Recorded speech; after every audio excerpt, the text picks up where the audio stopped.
Bueno, seguimos en Entrevista Verdadera conversando con la diputada Carol Cariola. Diputada, quedó pendiente una pregunta, revisémosla de nuevo. Jojore dice, ¿qué opinas respecto a la propuesta de la presidenta en educación, gratuidad solo para universidades del CRUCH? A ver, esa no es que sea una propuesta. La presidenta hizo un anuncio respecto del año 2016, ¿cierto? Que es el próximo año, que es la implementación inicial de la gratuidad universal. Cuando en el programa, claro, porque lo que pasa es que el programa de gobierno, habla de gratuidad universal. Y cuando se habló de gratuidad universal, se habló de todas las personas que lo necesitaban. Y yo quiero aclarar dos cosas, digamos. Lo primero es que cuando la presidenta habla de la gratuidad inicial, el año 2016, para el 60% más vulnerable, ¿cierto?, de las universidades del CRUCH y los institutos de formación técnica. CRUCH es Consejo de Rectores, sí, por Consejo de Rectores, ¿cierto?, los institutos de formación técnica y los CFT sin fines de lucro. Ella dice, esta es la primera implementación de la gratuidad como primer paso, a propósito de adelantar un proceso. ¿Por qué?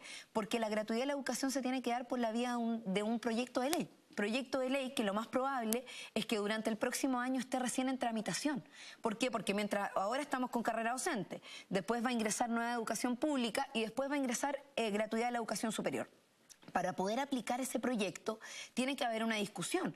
Y por mientras, lo que ha planteado la presidenta es que la implementación de la gratuidad va a partir por la vía de la ley de presupuesto. Perdón, pero esa es la explicación formal, porque la que yo había escuchado tenía que ver con que, claro, tenían que partir por una etapa, porque no podía ser para todos, entonces se iba a implementar primero en las universidades del Consejo de Rectores, que son las tradicionales, porque no son solamente estatales, ahí hay varias que son privadas también, pero son tradicionales, y se elegía esa forma con para... rol público, como la UDECONCE, la Austral, la Santa María, las católicas. Sí. Entonces, que se iba a partir por estas universidades, lo que se consideró muy discriminatorio. Otras universidades lo dijeron porque señalaron, nosotros también tenemos muchos alumnos vulnerables. Así es. Entonces, eso es lo que queríamos. Y por eso me imagino que para allá iba la pregunta. Yo defiendo esa posición y por eso quiero volver a recordar que el compromiso de gobierno es la gratuidad universal. El problema, Bea, es que en este minuto, con el cuestionamiento, lo hablábamos delante, que tienen las universidades en Chile, particularmente las universidades privadas, respecto del lucro encubierto, y hay varias universidades. Hay un informe incluso mayor de universidades que efectivamente han lucrado con la educación, sobre todo universidades privadas. Cuando se habla de financiamiento estatal, no se puede llegar a entregar financiamiento del Estado a una institución que no te entrega todas las garantías de la probidad y del uso que se va a usar, o sea, que se le va a dar a esos recursos. Entonces, frente a eso, lo que tiene que haber es un proyecto de ley que se establezca claramente en la institucionalidad qué tipo de instituciones nosotros vamos a financiar.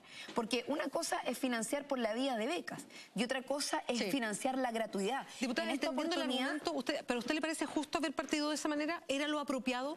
Mira, yo creo que es una manera de adelantar el proceso de gratuidad, Bea, porque de lo contrario, lo vuelvo a decir, el proyecto de gratuidad de la educación superior va a estar siendo tramitado recién, a fines de este año y principios del próximo año. Por lo tanto, si nosotros queremos tener implementado la gratuidad para los que más lo necesitan, que es una urgencia, hay personas en Chile que tienen que endeudarse todos los años para poder pagar la educación. Entonces, yo creo que es una buena medida para poder empezar. Sin embargo, la aspiración, y yo lo vuelvo a decir, de todos los chilenos, y es parte del compromiso de gobierno, es la gratuidad universal. Y la gratuidad universal significa que todos los estudiantes que tengan la necesidad puedan acceder. Pero para eso, y lo vuelvo a decir, no es que nosotros podamos llegar y entregar como Estado chileno a cualquier universidad recursos para poder financiar la gratuidad, sino que hay que ponerles condiciones. Y esas condiciones tienen que estar establecidas por ley. Por ejemplo, una institución que no permite la organización estudiantil, que no permite que hayan sindicatos adentro, una institución que no... reglas del juego.